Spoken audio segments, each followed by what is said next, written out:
Você sabe que isso é uma coisa que eu nunca faria por alguém, mas o Lucas faria. Porque foi o Lucas Faria, que toca teclado, que toca guitarra, que fez isso por mim. E o nome dele é Lucas Faria, tá?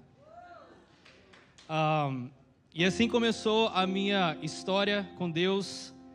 A primeira vez que eu entrei pelas portas dessa igreja, o Espírito Santo invadiu meu coração e eu nunca mais fui o mesmo. Eu creio que para alguns de vocês que estão aqui hoje, esse pode ser o seu dia, onde o Espírito Santo vai começar uma grande obra na tua vida, e através da sua vida, a vida de muitos outros vai ser impactada, amém? Quero falar com você nessa noite. O Senhor me deu um título, e o título é Prepare o Caminho. Vira para o irmão que está do seu lado e fala assim: prepare o caminho.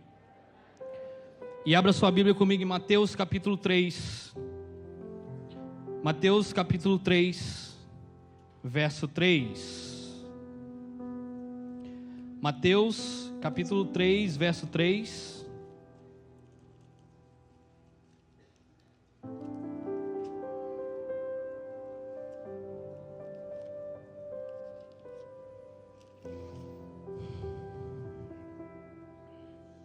Diz assim a palavra do Senhor: Naqueles dias surgiu João Batista pregando, 3:1.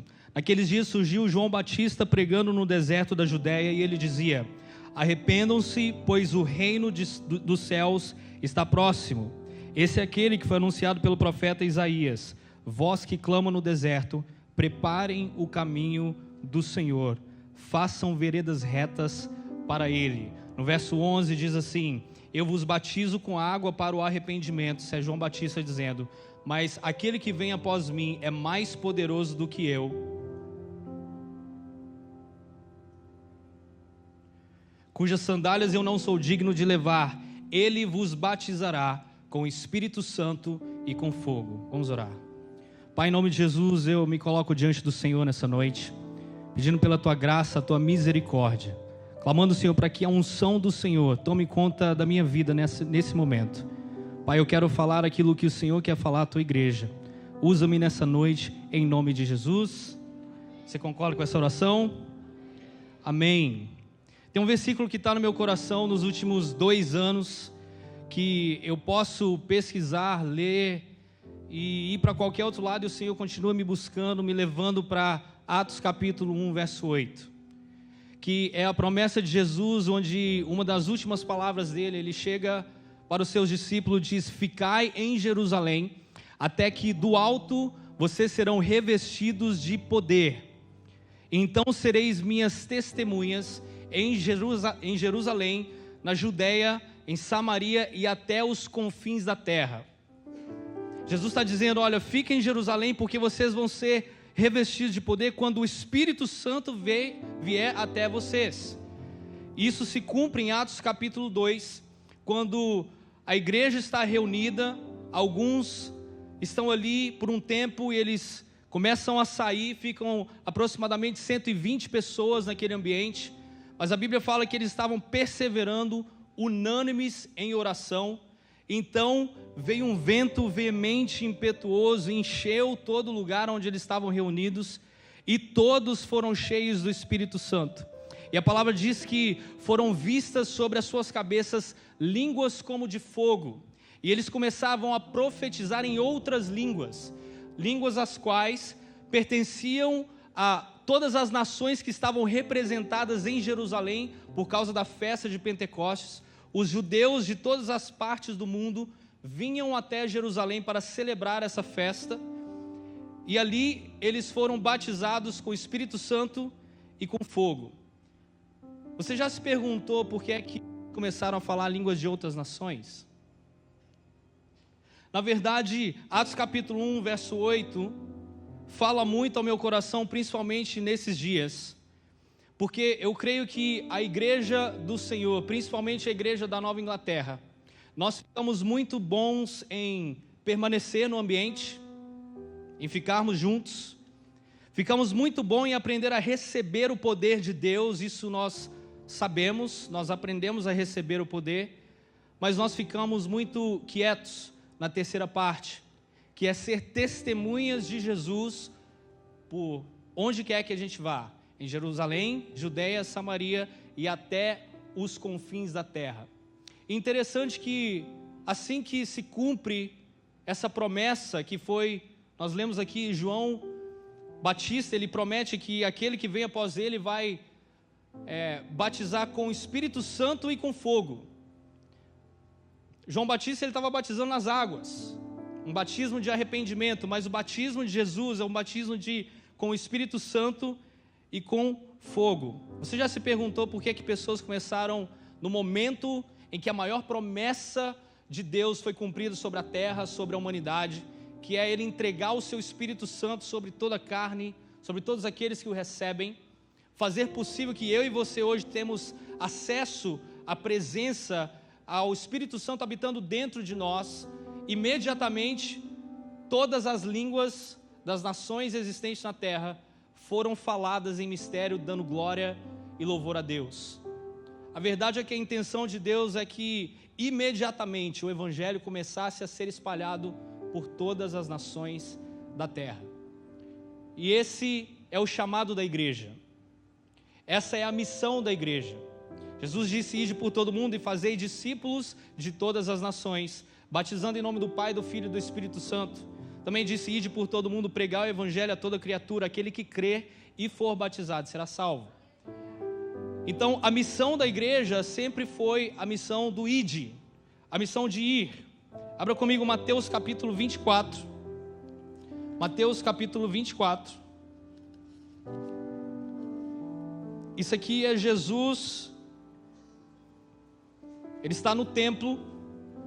Ele está repreendendo, no verso 23, ele está repreendendo a hipocrisia dos fariseus, que estão se assentando no templo, o templo de Salomão, um enorme templo, maravilhoso, que foi o próprio Senhor que ordenou que fosse construído, deu todos os detalhes.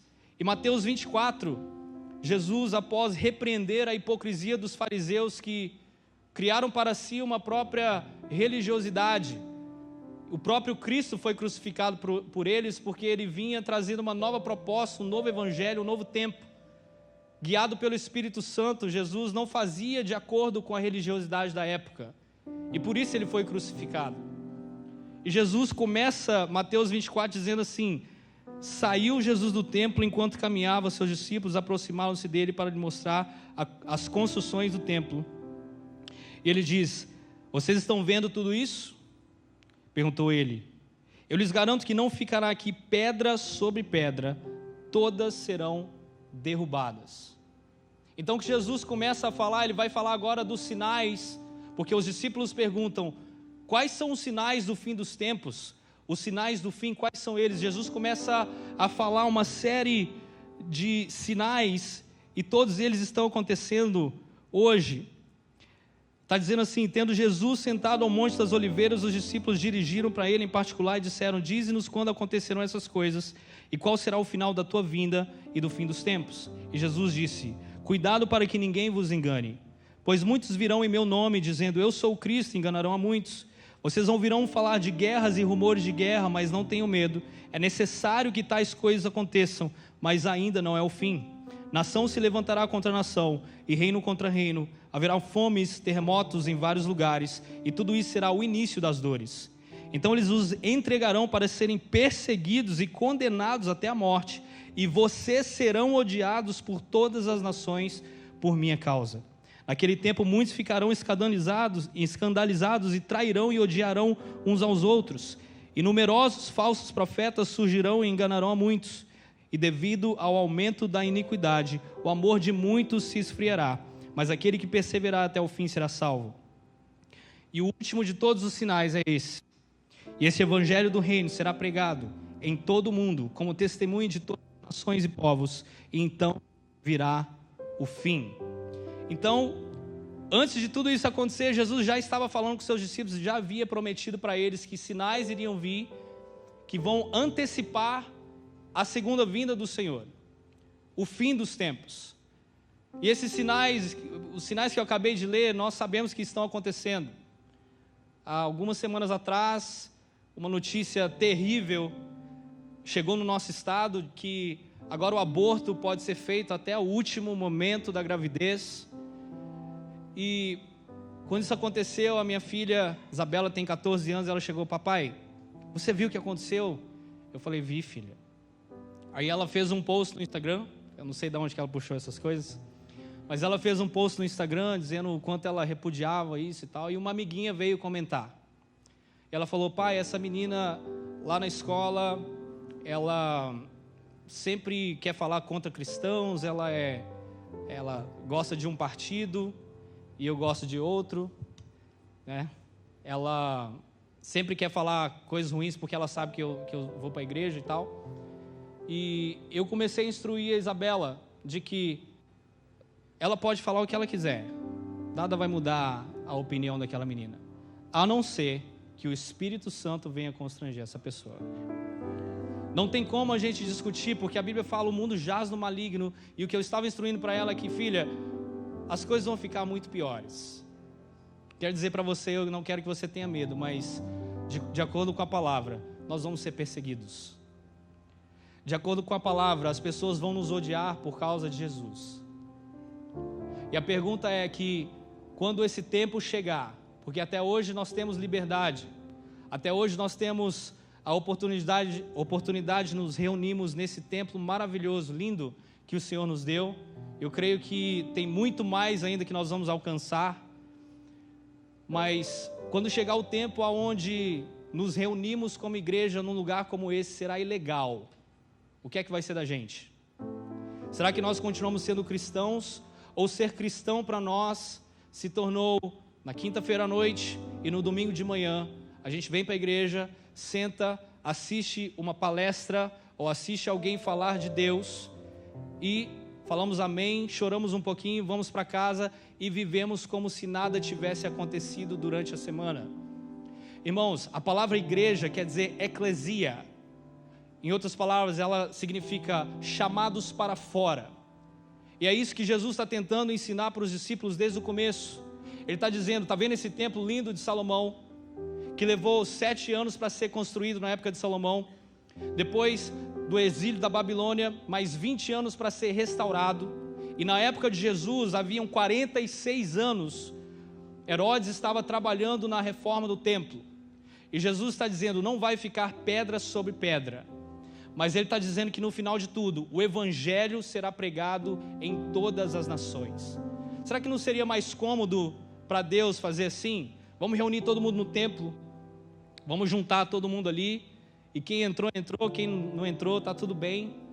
Jesus disse: não, ide por todo mundo e pregar o evangelho a toda a criatura. Atos capítulo 2, verso 46 a 47 diz assim: perseverando unânimes todos os dias no templo e partindo o pão em casa, comiam juntos com alegria e singeleza no coração, louvando a Deus e caindo na graça de todo o povo. É uma descrição do que era a igreja naquele tempo. Se reuniam, partindo pão de casa em casa, comiam juntos com alegria, singeleza de coração, louvando a Deus, caindo na graça de todo o povo. E todos os dias se acrescentava o Senhor à igreja aqueles que haviam de se salvar. Agora, algo que eu nunca tinha percebido nesse versículo, essa segunda parte, porque quando a gente lê esse verso, a gente pensa que o sinal que, a descrição que está sendo dada aqui em Atos, é que simplesmente eles estavam tendo cultos com muita gente. Mas na verdade ele é bem específico na segunda parte, quando ele diz assim: todos os dias se acrescentava o Senhor à igreja aqueles que haviam de se salvar. Ou seja, a descrição do que estava acontecendo não é apenas que pessoas vinham, sentavam e saíam da mesma forma, mas as pessoas vinham, ouviam a palavra, recebiam o Espírito Santo e eram salvas. Não existe salvação sem que o Espírito Santo comece uma obra no coração dessa pessoa antes. Então, irmão, a maior evidência de que existe fruto no nosso meio são pessoas sendo salvas. E amanhã nós temos uma grande evidência disso no nosso meio. Nós temos batismo. Amém? Você pode glorificar o nome do Senhor?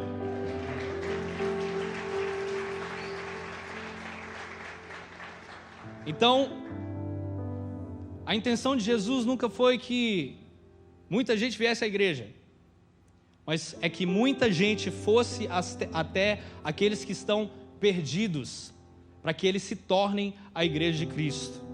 Atos capítulo 2, nós vamos ver essa promessa de João Batista se cumprindo sobre a igreja, e é o começo da missão da igreja. Nós vamos ver que eles são batizados com o Espírito Santo e com fogo.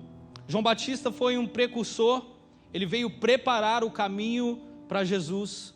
Então Jesus ele começa a pregar em Jerusalém, em toda Israel, ele anuncia o reino de Deus. Jesus morre, santifica a igreja. Agora nós estamos prontos para receber a promessa onde o Espírito Santo, o mesmo Espírito que ressuscitou Cristo dos mortos, possa habitar dentro de mim e de você. Então agora nós somos morada do Espírito Santo. Jesus disse: eu quero que vocês façam as obras que eu fiz, e ainda maiores ainda vocês vão fazer. É a intenção de Jesus que nós sejamos como Ele. Ele disse: aquele que quiser ser meu discípulo precisa negar a si mesmo, tomar a sua cruz e segui-lo. Quantos aqui são discípulos de Jesus?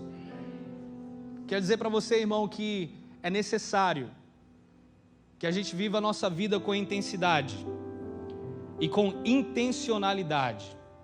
Isso quer dizer o seguinte: o que é que Jesus fez? Jesus pregou o Evangelho, Jesus amou o perdido. Eu preciso ser como Jesus. Então Jesus batiza a sua igreja com Espírito Santo e com fogo. Então, duas coisas diferentes: Espírito Santo e fogo. Diga comigo: Espírito Santo e fogo. Então, o batismo com o Espírito Santo significa a união de Cristo com a sua igreja. Nós somos selados com o Espírito Santo da promessa. É como se Ele colocasse um anel no nosso dedo, fizesse uma aliança conosco, e o selo do Espírito Santo significa que nós pertencemos a Ele. Representa também a presença de Deus no nosso meio. O batismo com o Espírito Santo. O batismo com o Espírito Santo, ele nos dá poder para sermos testemunhas de Cristo. Em Atos capítulo 1, verso 8, quando ele diz para nós sermos testemunhas de Cristo, essa palavra é a palavra mártir, ou seja, aqueles que vão morrer pela causa do Evangelho. Foi para isso que Ele nos enviou. Ele está dizendo assim: até hoje vocês não tiveram poder ainda, vocês não conseguiram entregar sua vida a ponto de morte pela causa do Evangelho. Nós estamos muito vivos, estamos dando lugar para ofensas, para disse-me disse, isso e aquilo, mas a partir de hoje, vocês não vão se ofender mais comigo. Você não vai se ofender, Pedro, quando eu disser que eu vou morrer na cruz, e você vai dizer: não vai não. Pedro fez isso com Jesus. E sabe o que Jesus fez? Ele disse: para trás de mim, Satanás, porque a intenção de Jesus foi morrer por mim e por você. Então, poder para sermos testemunho de Cristo. E o Espírito Santo também traz os nossos dons e as nossas ferramentas para que a gente venha exercer o nosso ministério. Agora eu quero falar do fogo. Nós falamos sobre o batismo com o Espírito Santo. O batismo com fogo é um batismo com propósito. Diga comigo: propósito. Ou seja, nós vamos ser batizados com o Espírito Santo, vamos receber a presença de Deus, vamos receber poder para sermos testemunhas, vamos receber os nossos dons, os nossos talentos para exercermos o ministério na terra. Mas o batismo com fogo é um batismo com propósito. A partir do batismo com fogo, querido, o seu coração vai queimar por algo. Na Arise nós estudamos as paixões do coração de Deus. São paixões e coisas que a Bíblia é específica e diz aquilo que Deus ama. Deus ama a intimidade, Deus ama a segunda vinda de Cristo, Deus ama a igreja. Então existem paixões no coração de Deus, que Deus quer impregnar na igreja, e é por isso que Ele nos batiza com o Espírito Santo e com fogo. O fogo fala sobre uma urgência que a igreja precisa ter. Nós não podemos nos acomodar em sentar aqui, receber a palavra e sair. Irmão, Ele disse: ide por todo mundo e fazei discípulos. A intenção de Jesus não é que algumas pessoas, a liderança da igreja, seja discípulo e que você se assente e assista a igreja sendo discípulo de Cristo. A intenção é que todos nós nos tornemos discípulos de Cristo. Vamos supor que nós temos uma igreja de 3.000 membros. Amém? A promessa do Senhor para essa casa, para o nosso pastor, são 5.000 almas. E eu creio que nós vamos ter um lugar para 5.000 almas. Eu creio que Deus vai fazer isso acontecer, amém? Agora, se nós temos 5.000 almas, e apenas 10% dessas pessoas estão engajadas naquilo que a igreja está fazendo nesse tempo. Em outras palavras, 5.000 almas, 4.500 estão vindo até a igreja, 500 estão servindo nos ministérios. Nós estamos cumprindo aquilo que Deus mandou? Ou será que existe alguma coisa errada na nossa cultura? E a cultura da igreja, eu acredito que ela está mudando. Eu tenho tido a honra de estar em alguns outros ambientes fora da nossa igreja, estar com alguns outros irmãos e, gente, pessoas que não parecem com a gente, pessoas que não comem o que a gente come, não se vestem com o que a gente se veste, não têm o mesmo cheiro que a gente, não falam como a gente fala, mas que amam a Jesus. E foi isso que aconteceu em Atos. Pessoas de todas as tribos, povos e raças começaram a ser alcançados pelo Evangelho. Pedro começa a pregar a palavra e tem 3.000 pessoas lá fora, gente de todo tipo. E essas pessoas são imediatamente impactadas com o Evangelho, imediatamente. Elas entregam suas vidas para Jesus e são batizadas. Isso é a igreja de Cristo. E talvez, querido, a igreja que o Senhor quer formar em nós nesse próximo tempo, nessa próxima temporada, é uma igreja que não vai parecer muito com o que você parece. Talvez Deus está nos levando para um lugar onde vai vir gente de toda a nação, tribo e raça. Deixa eu falar algo para você, na Nova Inglaterra nós temos gente de todas as nações da terra. Nós não precisamos sair daqui e ir lá para a África para pregar o Evangelho, porque as nações estão aqui, principalmente no verão. Então o Senhor nos chama para ser testemunha. Estava compartilhando essa semana que, semana passada, foi um técnico de HVAC fazer uma manutenção nos mini splits da minha casa. E há 3 anos atrás eles instalaram todo o sistema. E agora, 3 anos depois, um dos mesmos técnicos chegou lá para dar a manutenção. E quando eu reconheci o rapaz, o americano. Eu falei, ei, eu lembro de você estava aqui fazendo essa instalação. Ele começou a abrir a vida inteira para mim. Começou a falar como, depois que ele instalou o mini splits na minha casa, a mãe dele morreu, depois ele foi morar na Flórida, vendeu a casa dele aqui, comprou uma casa lá, que ele teve um problema com o filho, vendeu a casa, voltou para cá porque ele não consegue ser pai do filho dele à distância, então ele precisa estar perto, e contou a vida dele inteira para mim, e um apontamento que era para durar 15 a 20 minutos, quem entende o que é HVAC, o negócio é caro, durou mais de 3 horas, mas esse rapaz saiu dali com a sua vida entregue para Jesus. Ele aceitou Jesus. Eu falei assim, não é possível que esse cara está abrindo essa vida dele inteira e ele não vai, esse cara está querendo o quê? Eu vou tacar Jesus nele. E amado, a gente precisa ter prazer em não perder essas oportunidades, prazer em falar de Jesus. Você não precisa ser um grande pregador, e Deus não está no business de fazer grandes homens conhecidos por aí. Você só precisa falar aquilo que Jesus fez na sua vida. A palavra do Senhor vai dizer que o testemunho de Cristo é o espírito da profecia, ou seja, essa profecia ganha sentido quando as pessoas veem o testemunho de Cristo na sua vida.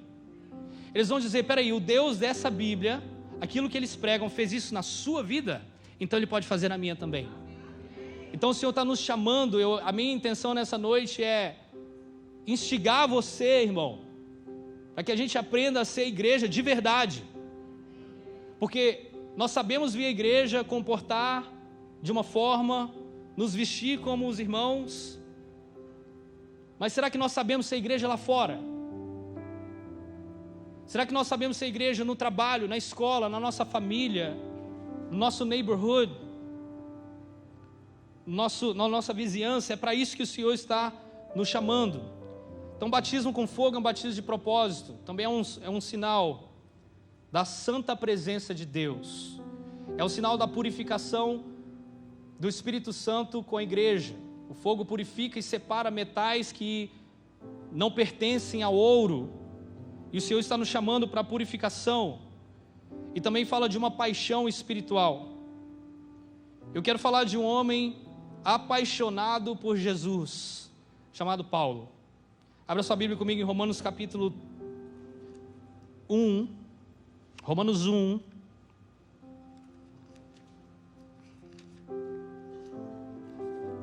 A partir do verso 13. Romanos 1, 13. Interessante que quando Deus me deu essa palavra, o Brasil ia jogar com Haiti. A gente ia ter um jogo no Brasil e Haiti.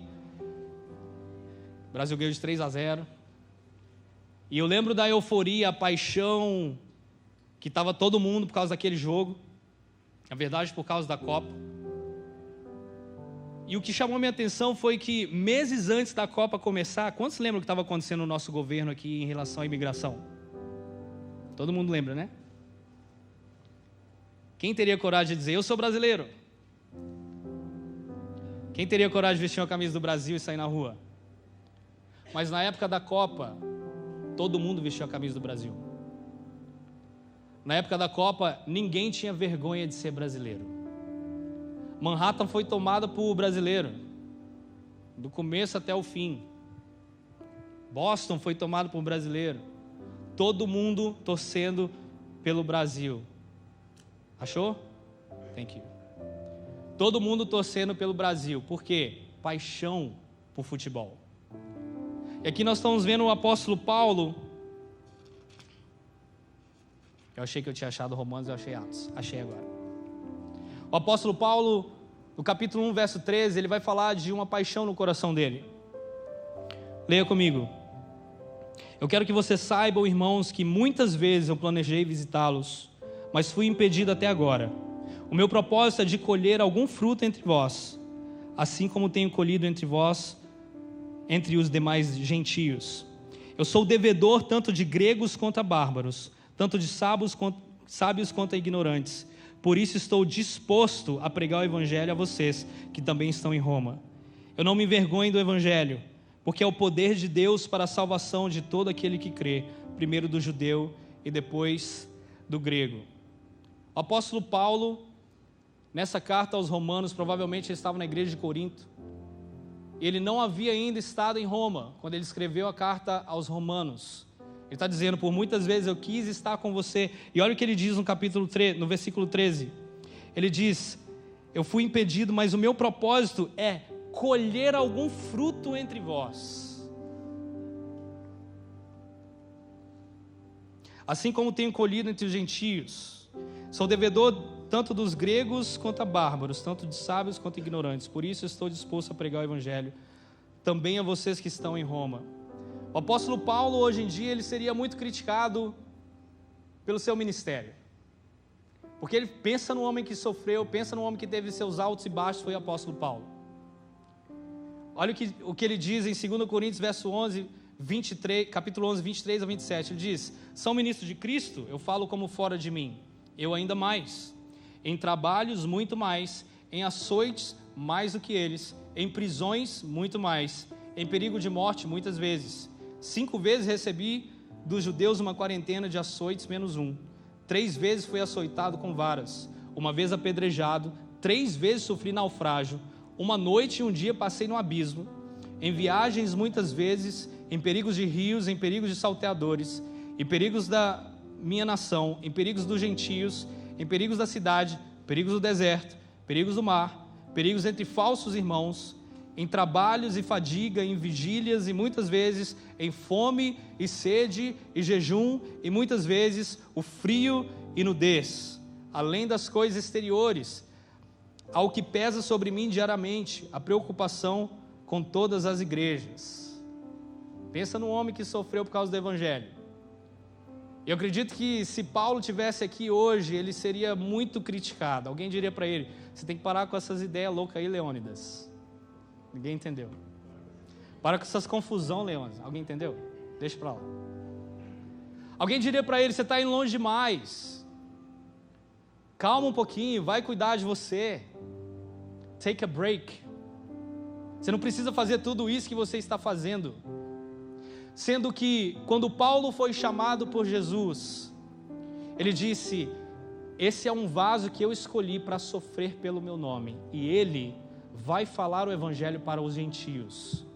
Irmão, se hoje eu e você temos acesso à palavra de Deus, entendemos o que é igreja, nós devemos isso a Paulo. Escreveu mais da metade do Novo Testamento, foi ele. Mas foi um homem que sofreu tudo isso aqui que eu te falei. Hoje em dia alguém diria para ele: cara, você está indo longe demais, você não precisa fazer isso, para. Mas olha o que ele diz: eu quero que vocês saibam que eu estou tentando chegar até vocês, mas eu não consigo. Mas o meu propósito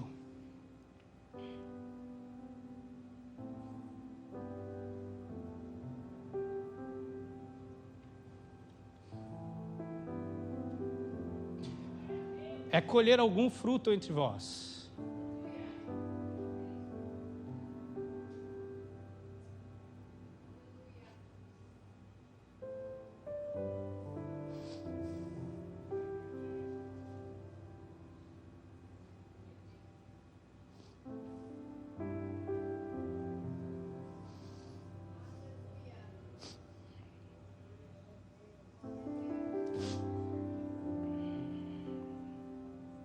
Assim como eu tenho colhido entre os gentios.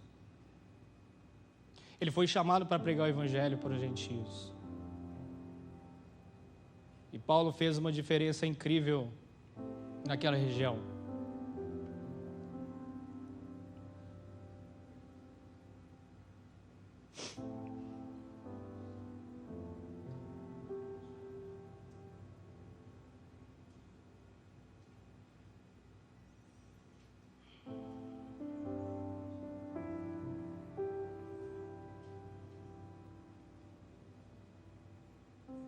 Estou procurando aqui, mas eu não estou achando. Tem uma passagem, um versículo, que ele diz: eu espero estar convosco quando eu estiver a caminho da Espanha. O apóstolo Paulo dizendo isso para a igreja de Roma. E o chamado de Jesus, em Atos capítulo 1, verso 8, ele diz que é para a gente ser testemunha dele em Jerusalém, Judeia, Samaria e até os confins da terra. A Espanha era considerada naquele tempo os confins da terra, porque até então o continente do Ocidente, as Américas, ainda não havia sido descobertas, e a Espanha seria o tip da Europa. Então eles criam que chegando até a Espanha, chegar até os confins da terra. Então o apóstolo Paulo está dizendo para a igreja de Roma: não se preocupa, eu estou tentando chegar até vocês porque eu quero colher um fruto. Ele está falando de almas, amém? Quem entendeu? Eu quero colher um fruto entre vocês, mas não se preocupe, porque na minha jornada até os confins da terra, uma hora eu chego aí. O apóstolo Paulo, 15, 24, Romanos 1, 24, desculpa, 15, 24.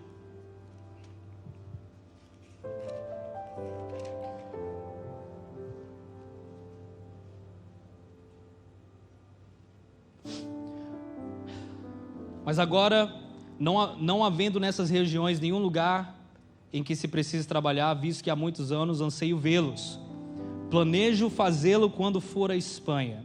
Amém. Então o apóstolo Paulo está dizendo algo muito claro: olha, eu não vou parar até que eu vá até os confins da terra pregando essa palavra.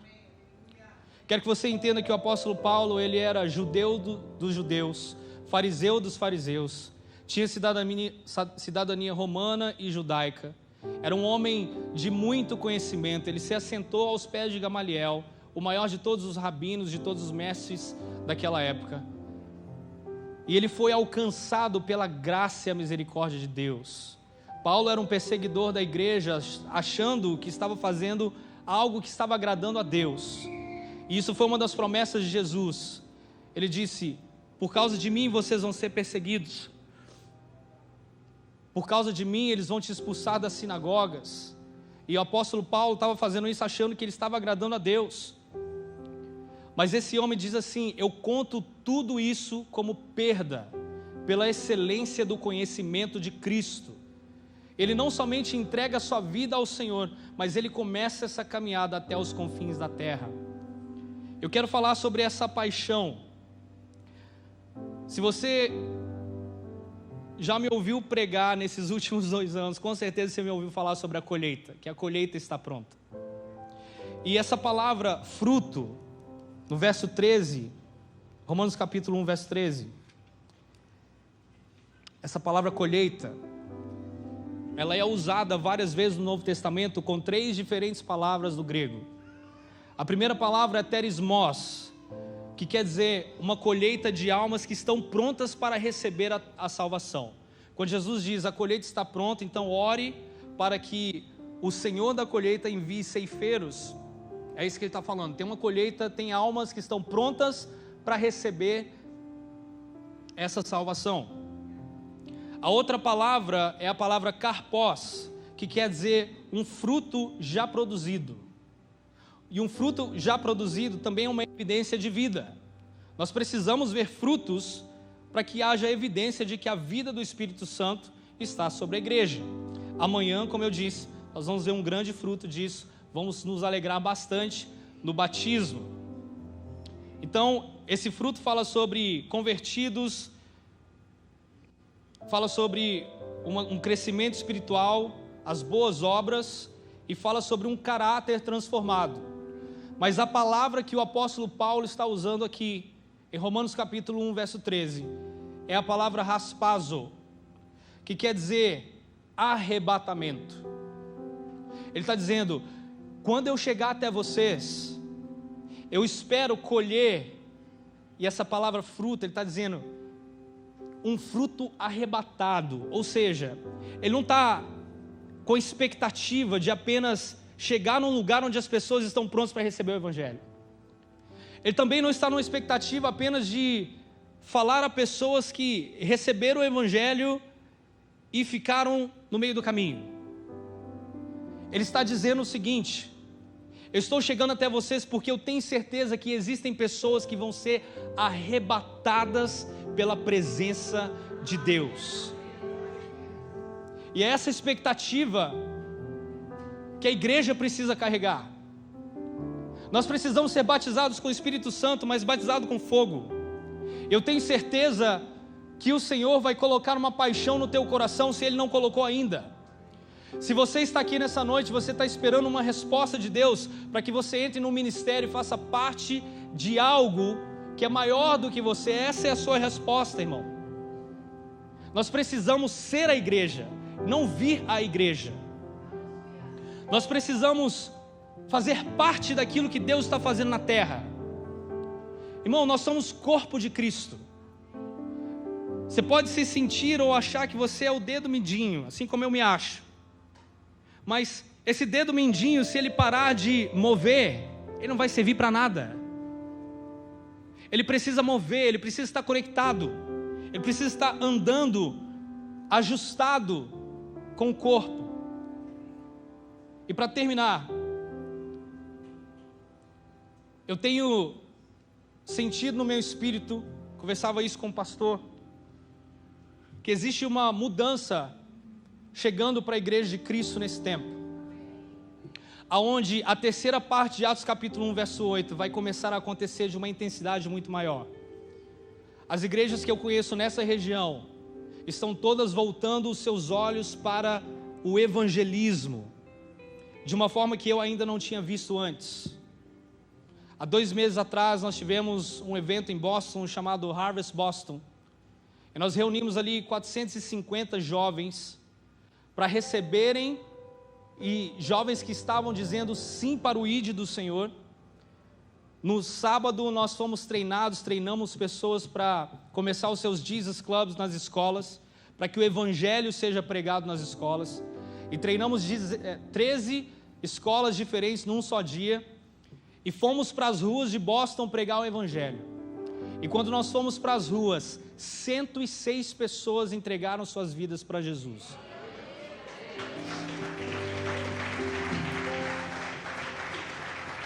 Glória a Deus. Mas o que mais me chamou a atenção, nós já fizemos evangelismo em outras vezes, é que dessa vez, a gente estava falando de Jesus para essas pessoas que passavam. E não eram apenas palavras, não era apenas a pessoa recebeu uma oração e saiu. As pessoas estavam tendo um encontro com Jesus, enquanto a gente falava de Jesus para elas.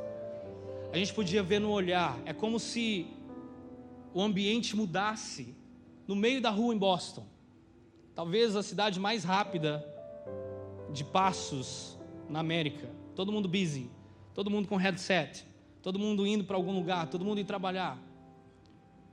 E as pessoas paravam, estavam tendo um encontro com Jesus. Pastor Marcelo pregava na quinta-feira passada, falando que você vai estar em lugares, as pessoas vão começar a se abrir para você. Eu acabei de te dar um testemunho de um cara que entrou dentro da minha casa e abriu a vida dele inteira. Eu quero que você entenda que isso vai ser normal de agora para frente, porque é necessário que a igreja se levante e prepare o caminho, assim como João Batista preparou o caminho para Jesus. Nós estamos aqui para preparar o caminho da segunda vinda de Cristo. O último de todos os sinais da vinda dele é que o evangelho será pregado em todas as nações, então virá o fim. Todas as nações inclui Cape Cod. E Deus não está esperando um pastor ir para as ruas para pregar o evangelho, não está esperando um pastor ir lá no seu trabalho para pregar a palavra. Irmão, é meu dever e o seu dever, mas eu quero que você entenda algo, nós não fazemos isso porque nós temos que fazer. Há uma paixão que Deus quer plantar no teu coração nessa noite. Quero convidar você a ficar de pé. Para terminar, um tempo atrás eu estava escutando um podcast do Douglas Gonçalves, lá do Brasil. E ele estava entrevistando o Theo Hayashi, do Dunamis. E o Theo estava contando de que quando ele foi para YWAM Kona, ele foi para Jocum, lá no Havaí, ser treinado como missionário. Ele limpava os vidros do Loren Cunningham, que é o fundador da Jocum. E a Jocum literalmente entrou em todas as nações da terra. Pregaram o evangelho em todas as nações. E ele estava dizendo que quando o Loren Cunningham estava morrendo, líderes de todo o mundo foram até lá para ouvir as suas últimas palavras. E quando ele foi até ele e foi ouvir as suas últimas palavras, o Loren Cunningham sempre falava algo para ele: go do something, vai fazer alguma coisa. Porque foi um homem que entregou a sua vida para pregar o evangelho aonde fosse necessário, ir em qualquer lugar, falar de Jesus para qualquer pessoa. Esse homem foi um homem que foi movido pela paixão pelos perdidos, paixão de pregar o evangelho. Então, Theo Hayashi se torna alguém que já tem feito muito pelo reino, talvez o maior avivamento nas universidades do Brasil. Ele foi uma grande causa disso, é claro que é o Senhor.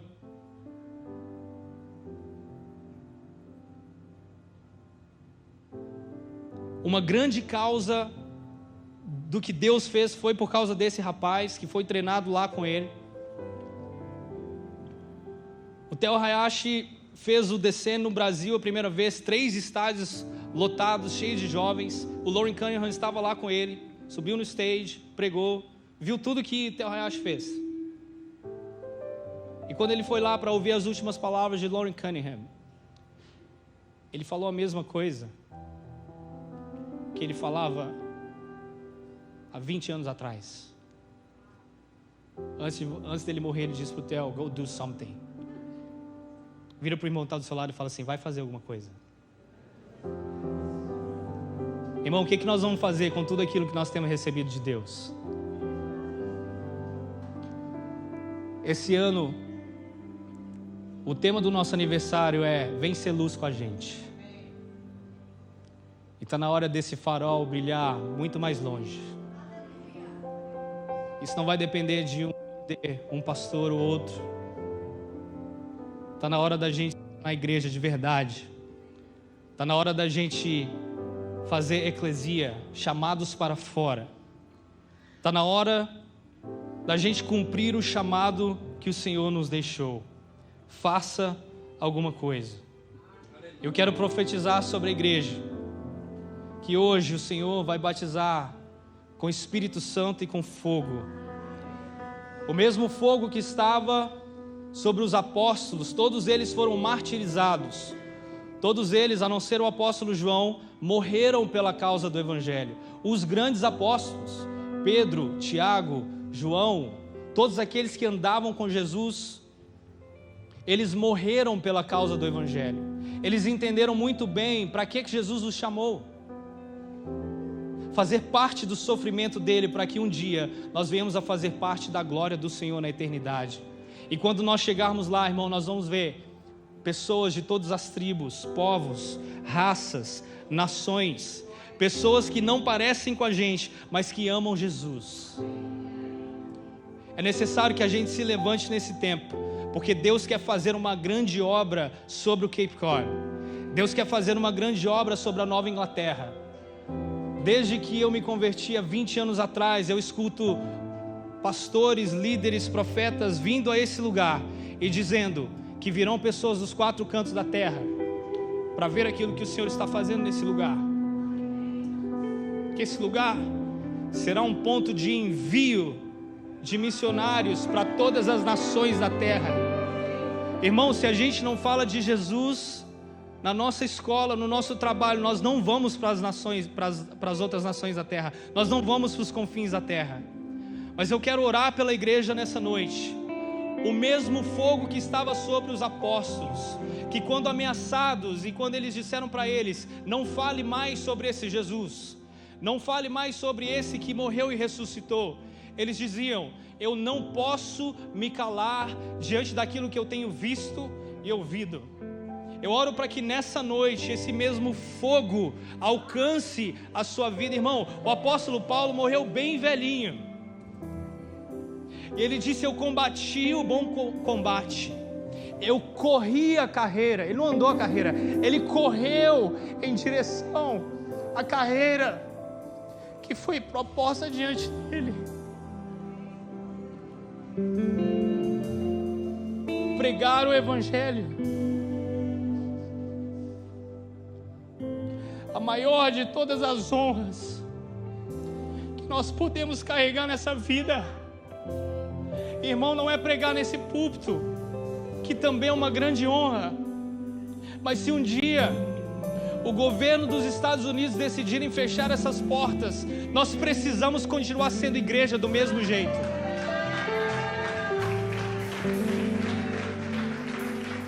O Senhor nos chama para pregar a palavra. O Senhor nos chama hoje para um batismo com o Espírito Santo e um batismo com fogo. É impossível você tocar o fogo e ficar parado, irmão. O fogo, ele vai te levar a fazer alguma coisa. É necessário que a gente faça alguma coisa. Por causa dessa paixão, nós enfrentamos qualquer coisa, irmão. A paixão te leva a fazer coisas que você não faria se você não fosse um apaixonado. E é necessário que a igreja se apaixone de novo por Jesus. Paixão pela adoração, paixão pela presença, paixão por Israel, paixão pela segunda vinda de Cristo, paixão pela igreja perseguida, paixão pela igreja, paixão pelo perdido. Senhor, em nome de Jesus, eu quero apresentar a tua igreja amada diante do Senhor. Por 22 anos, Senhor, nós estamos aqui servindo ao Senhor, mas eu te peço, Pai, que em nome de Jesus, a partir de hoje, essa história venha ser transformada em uma história onde nós não vamos simplesmente sentar e receber, mas nós vamos nos tornar testemunhas vivas de Cristo, por onde quer que a gente vá, não importa o preço que seja pago, ainda que nós venhamos a enfrentar a morte, porque nós sabemos que no fim dos tempos, a perseguição virá até a igreja, nós vamos continuar pregando a Tua palavra, sendo testemunha de Cristo, adorando o Teu nome, nos reunindo, custe o que custar, porque o Cordeiro vai receber a sua recompensa. Eu quero chamar aqui na frente, bem rápido por causa do tempo, todos aqueles que entenderam essa palavra nessa noite e que querem receber a promessa do Senhor. Nos últimos dias recebereis poder e sereis batizado com Espírito Santo e com fogo. Quero chamar você para vir até a frente, porque o Senhor está querendo fazer isso agora com você. Eu te abençoo em nome de Jesus.